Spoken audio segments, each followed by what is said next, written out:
Célébration de la fête pascale à Agouagon dans la commune de Glazoué au cours du week-end du 18 au 20 avril 2025.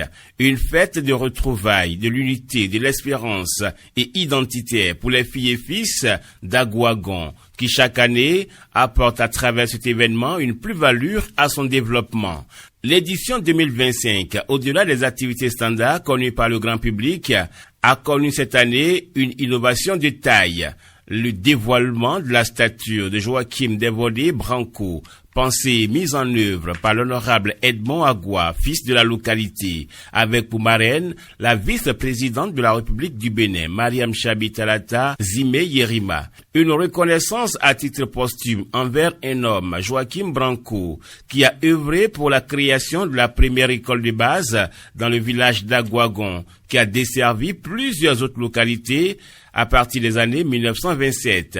L'élu du peuple et auteur de cette initiative fait l'historique de l'école de base d'hier, devenue école primaire publique d'Agouagon. À présent, Excellence Madame la vice-présidente de la République, en votre qualité d'enseignante chevronnée, je suis persuadé que vous le savez très bien. Mais j'ai bien envie de rappeler à votre auguste personnalité que l'école où nous nous trouvons a été créée en 1927, dans la même période que celle de Djougou, de Séméré, de Basila, de Savalou, de Parakou, de Niki, de Bembereke, de Banikwara, de Kandi, de Logozoré et de Savé. Même si l'école primaire publique de Savé avait été créée un peu plus tôt, en 1914, je sais bien que après avoir discuté avec le roi de Savé, on s'était entendu sur 1911. Et après toute vérification, j'ai eu la preuve que l'école de Savé avait été bien créée avant l'école primaire publique d'Agouagon. À l'époque, toutes les villes, encore moins les villages, n'avaient pas encore d'école. Agouagon était donc privilégié et était un pôle d'excellence grâce au visionnaire que fut ce grand homme, Joachim Devodé Branco, dont nous dévoilerons tout à l'heure la statue. Et pour mémoire, je rappelle au passage que notre village à Agouagon a été créé vers 1600. Et à cette époque, il comptait, selon les archives du colon, 179 hommes, 210 femmes et 125 enfants, tous sexes confondus, avec pour population imposable par le colon, 346 personnes. Mesdames et messieurs, lorsqu'en 1927, feu Joachim Devodé Branco créait cette école, le bâtiment était en matériaux définitifs avec un effectif de 65 élèves. De 1927 à 2025, soit 98 ans après, une liste kilométrique d'élite formée à partir de l'école primaire publique d'Agouagon.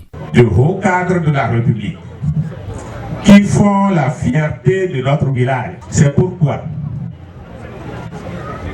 je voudrais dire que ce jour mémorable est une journée d'action, de grâce pour nous. Une journée de reconnaissance et de gratitude envers celui-là qui a créé cette école dans laquelle nous avons tous été moulés. Savoir lire, savoir écrire, compter, analyser, conjuguer. Tous avons tout appris et tout est resté vivace dans nos esprits.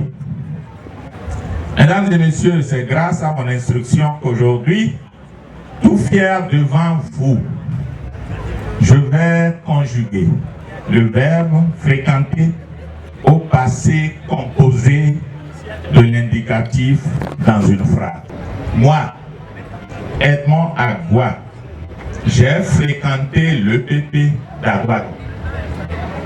C'est bon ou pas? Monsieur Eusèbe Agua, maître de conférence et ex-directeur adjoint de cabinet du ministre du Travail et de la fonction publique, tu as fréquenté l'EPP Agua. Monsieur Sogohosu Bosokiti Anatole, ex-directeur de cabinet du ministre de l'Agriculture, de l'élevage et de la pêche, il a fréquenté l'EPP Agua. Nous sommes nombreux ici. Nous avons tous fréquenté l'EPP Agua. Je vous reconnais tous.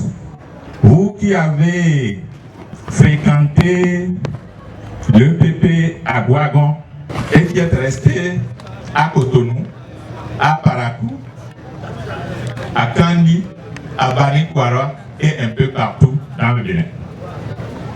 Ils sont donc à la diaspora et n'ont pu effectuer le déplacement. Eux aussi, ils ont fréquenté l'EPP Agua. Vous voyez, chers invités, chers parents, je n'aurais pas pu conjuguer convenablement ce verbe si je n'avais pas fréquenté. Enseignante de formation, la vice-présidente de la République du Bénin, Mariam Chabit Alatazime Yerima, marraine de la présente cérémonie d'hommage à Joachim Branco, a foulé le sol d'Aguagon et a honoré de sa présence cette reconnaissance de la République envers un homme d'éducation. Nous célébrons aujourd'hui Joachim Branco. Son destin ne devait pas l'amener à la création de l'école d'Aguagon. Parce que, prisonnier de guerre, il s'est retrouvé dans un autre continent. Personne ne pouvait savoir qu'il allait se reconstruire, revenir dans sa terre natale et construire cette école-là. Il l'a fait, il mérite d'être célébré. Mesdames et messieurs, je suis la grande chancelière des ordres nationaux du Bénin. Et généralement, pour rendre hommage, pour être reconnaissant aux fils et aux filles du Bénin, nous nous appuyons sur un certain nombre de critères. Le premier de ces critères, c'est le parcours exceptionnel, modelant et inspirant du candidat à la décoration. Si nous tenons compte de ce critère-là, nous pouvons dire que Joachim Branco a eu un parcours inspirant, un parcours modelant et un parcours exceptionnel. Il n'y a pas de gens comme lui, ça ne court pas les rues. Le second critère qui importe quand nous rendons hommage aux uns aux autres à travers les décorations, ce sont les services éminents qu'ils ont rendus à la nation. On ne peut pas dire que Branco, Joachim, n'a pas rendu un service éminent à la nation quand vous créez une école. Que cette école donne naissance ou donne lieu à des cadres de haut rang. Les bénéfices de vos actions sont incommensurables par rapport au développement de la nation.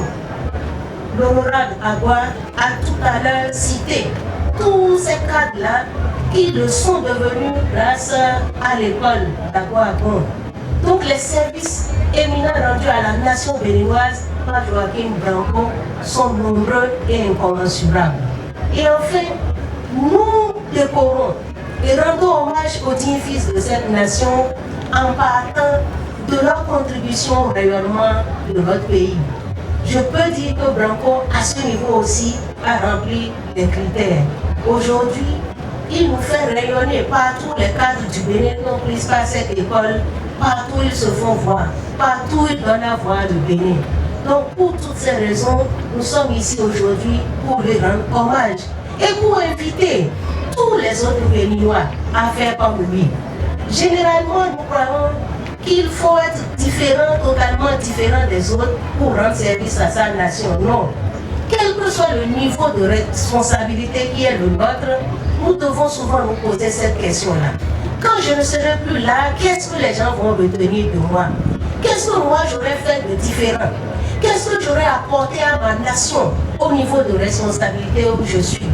Il ne sert à rien de courir derrière les postes de responsabilité si on ne les utilise pas pour impacter la vie de nos populations. J'ai été ministre, j'ai été député, j'ai été directeur de cabinet, j'ai été directeur au niveau central, au niveau départemental, j'ai été préfet, j'ai été promoteur d'école, j'ai été ci, j'ai été ça. Mais à tous ces niveaux de responsabilité, qu'est-ce que j'ai apporté de différent? Qu'est-ce que j'ai pu faire pour apporter un plus à ma nation, pour contribuer à son développement? C'est à ça que nous devons tous penser. Pour que, après nous, les gens disent, nous devons à telle chose que personne d'autre n'a réalisé avant lui. Le président Patrice Talon est en train déjà de nous montrer le chemin. Combien de présidents vont se comparer à lui hier et peut-être demain? Combien pourront faire comme lui? C'est ça ce que nous devons avoir à cœur. Chaque fois qu'on nous met quelque part, notre première pensée doit être qu'est-ce que je fais de façon différente pour rendre service aux populations, pour élever mon peuple, pour faire rayonner donc ce peuple-là. Je vous invite à cette pensée-là pour que des Joachim Branco, on en rencontre désormais partout, même dans les plus petites écoles. Le maître qui fait réussir tous ses élèves en fin d'année, il est déjà un Joachim Branco. Le directeur qui fait atteindre les objectifs de son PTA, qui atteint tous les objectifs de son PTA, il est déjà un Joachim Branco. Nous devons tous, à quelque niveau de responsabilité que nous soyons, nous devons tous devenir les Joachim Branco. Ceux qui ont à cœur leur pays, qui pensent à leur pays, qui reviennent d'esclavage pour contribuer au développement de notre pays. C'est ma prière pour nous tous. La statue de Joachim Branco a donc été dévoilée au grand public. Ils étaient nombreux à être présents à cette cérémonie solennelle des dévoilements de la statue de Joachim Branco. Ministre de la République, député à l'Assemblée nationale, préfet, maire, universitaire, tête couronnée et un parterre de cadres et de festivaliers. Le préfet du département des Collines, Dr El Hadj Saliou Odoubou. On nous a appris à l'école une récitation de Victor Hugo qui nous disait que l'école est sanctuaire autant que la chapelle. Et nous savons toute la vertu et tout le sens que l'école revêt pour nous. Celui qui nous a donné le savoir, celui qui nous a façonné comme un potier, mérite admiration, mérite respect. Et c'est pour cela que je voudrais reconnaître tout l'effort qui est fait pour célébrer ce monsieur qui n'est plus de ce monde. Et je voudrais donc demander à chaque localité que les instituteurs qui ont marqué chacune de nos localités soient célébrés comme on le fait ce matin à Aguagon. Parce qu'un enseignant pour moi, il n'est pas Dieu, mais il est prof de Dieu. Le ministre de l'Énergie, de l'Eau et des Mines. Cet homme de vision, l'honorable Magua, a bien voulu choisir un jour spécial pour le célébrer, le jour de la Pâque, qui symbolise la résurrection de Jésus-Christ, notre Sauveur. Ce jour nous fait la lumière sur un homme de vision qui mérite célébration. Hélas, bien après qu'il soit mort. Je connais un autre homme de vision qui depuis 2016 a entamé la transformation radicale et intégrale du Bénin dans tous les secteurs. Je nous prie de nous inspirer de ce qui se passe aujourd'hui pour le porter en triomphe comme il l'aurait souhaité. Et surtout, lui rendre l'honneur à la hauteur de la tâche qu'il a avec son gouvernement depuis 2016. Je voudrais donc, l'honorable Agua, que ce qui se passe aujourd'hui soit effectivement un exemple dans tous nos contrées et que nous ne manquions de célébrer ceux qui ont donné un peu de temps, un don de soi pour le développement de notre pays. Je profite de l'occasion pour en appeler à l'union de toutes les filles et de tous les fils du Bénin autour d'un idéal commun, solide de développement et de la lutte contre la pauvreté dans une optique d'amélioration continue des conditions de vie de nos populations. Et je commence par en appeler à l'union de la mouvance présidentielle comme ce que je vois ici aujourd'hui. Le coordinateur des ministres conseillers, Janvier Yahweh-Deou, le ministre conseiller Biogera Sakakina. Leur voix a été portée par le ministre conseiller Rachidik Badamassi. Vous savez, on nous a appris à l'école que l'histoire est le récit des événements passés. Et un pays sans histoire est un pays inerte. Un pays mort qui n'existe pas, qui ne vit pas. Et je pense, M. Agua, l'homme politique, de vision, qui a été toujours proche de ce mandat, vient de nous démontrer l'adage que je viens de citer. Et je pense, en joie d'un homme, c'est pour immortaliser les actions de développement qu'a mené ce dit fils, M. Branco. Et je pense que M. Agua est à l'image de son leader charismatique, son excellence, le visionnaire, le révolutionnaire en infrastructure, le révolutionnaire économique, son excellence le président Patrice Talon. Il est à son image. Vous savez, je rejoins mon ami et frère, le président Kona, qui demande l'union des filles et des fils des collines. Ensemble, nous sommes plus forts. L'union autour d'un idéal, l'idéal de développement. Quand il s'agit de développement de notre pays, de notre localité, je pense en toute humilité, il n'y a pas mouvance, il n'y a pas opposition. Les députés Orden Aladatin, Dima Ogbon, Sabi Mohamed Jamilatou, Eugénie Kouana, Nikez Kochami Fayon et le député honoraire Valère Tchobor se sont exprimés par la voix de l'honorable Akhenatonde. Il y a un adage qui dit que celui qui a ouvert les portes d'une école a fermé les portes d'une prison. C'est pour cela que l'œuvre qui a été réalisée depuis 1927 par notre ancêtre pratiquement, Joachim Branco, est une œuvre d'importance. C'est une œuvre d'importance qui serait passée dans les oubliettes si un homme exceptionnel, digne fils d'Agwagon, n'avait pas pensé aussi immortaliser cette œuvre. C'est grâce à lui que nous sommes ici aujourd'hui. Sinon, moi je n'ai jamais su que nous avons un afro-descendant affranchi, même pas un afro-descendant, un esclave affranchi qui a pu faire fortune au Brésil, qui est venu installer des usines au Nigeria et qui a pensé à créer une école ici, en terre d'Afrique. Ceci mérite d'être immortalisé. Le roi de Kika a porté la voix des têtes couronnées, des rois venus de plusieurs royaumes de notre pays pour être aux côtés de Sa Majesté, Dadatokle Agua 14. Nous, chefs traditionnels, têtes couronnées, nous sommes ici pour bénir l'événement. Nous sommes apolitiques. Nous sommes là pour bénir.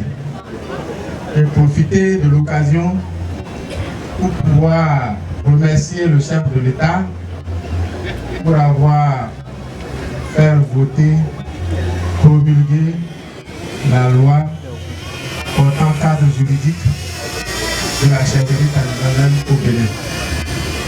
C'est un événement inédit. Depuis 1960, l'avènement de notre pays à l'indépendance, aucun gouvernement, aucun chef d'État n'a eu le courage de le faire. Aujourd'hui, le président Talon a eu le courage politique de prendre cet acte qui honore la chefferie traditionnelle, le peuple béninois. Dieu en est témoin. dénomination Gré. Et nous le remercions et le félicitons de continuer à bâtir le Bénin jusqu'à la fin de son mandat et que les mains des ancêtres le bénissent, l'assistent, que Dieu Tout-Puissant l'agrée et lui donne une bonne santé, une robuste santé pour pouvoir continuer ce qu'il a commencé et finir ce qu'il a débuté. Le président de l'association de développement du village d'Aguagon, ADAG, a choisi cette occasion pour décerner un prix aux différents élèves qui se sont distingués lors du concours de dictée initié à l'occasion de la fête des Pâques, édition 2025. L'un des piliers de la cohésion au sein des communautés étant l'éducation, l'ADAG en a fait un axe majeur de ses actions. C'est ainsi qu'avec l'appui de la Fondation La Reine André, qui a été citée par la vice-présidente à l'instant, ADAG, à l'occasion de la célébration de notre fête identitaire, lance un concours de dictée sanctionné par 5 prix attribués aux meilleurs. L'objectif affiché étant clairement d'éveiller les consciences de nos enfants sur l'importance de la recherche de l'excellence dans le processus d'apprentissage. C'est donc parfaitement cohérent pour nous que cette cérémonie de remise de prix se fasse à la suite donc, du dévoilement, symbole donc de l'éducation. Après l'association des jeunes pour le progrès du village d'Aguagon, AJIPA, présidé par Fabrice Agua, qui a reconnu et distingué le fils Edmond Agua pour ses multiples actions de développement en faveur du village d'Aguagon en 2024, ce fut le tour cette année de DFA, les dignes fils d'Aguagon, de reconnaître les mérites de celui qui aura tout apporté à sa terre natale et initiateur de la présente séance de dévoilement de la stature de Joachim Branco et qui a drainé un parterre des membres du gouvernement, de l'Assemblée nationale, des universitaires, des têtes couronnées. Fiacre Detonji, vice-président d'IFA, a sollicité le concours, la voix de la vice-présidente de la République du Bénin. Un moment chargé d'émotions, avec la complicité et l'aval de tout le public. Conféré par la population d'Aguagon, je décerne cette écharpe quoi. En tant que digne fils d'Aguagon. Voilà. Ça c'est